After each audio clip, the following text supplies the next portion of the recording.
Още не може да подсещаме за дисковете, не поради друго, а защото този диск е специално за турнето ни промените. Тоест е направен подбора на парчетата с така сме направили.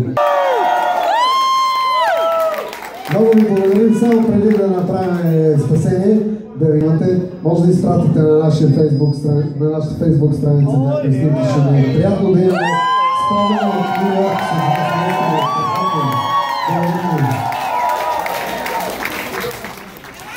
не заради друга, защото много блести. Нямах никакво намерение да се качвам тази вечер тук, но след това, което видях, просто нямам думи. Това е една невероятна група, една от най-добрите български групи. Аплодисменти за това. Ради, много интересно, ние сега всъщност го разбираме това, благодаря.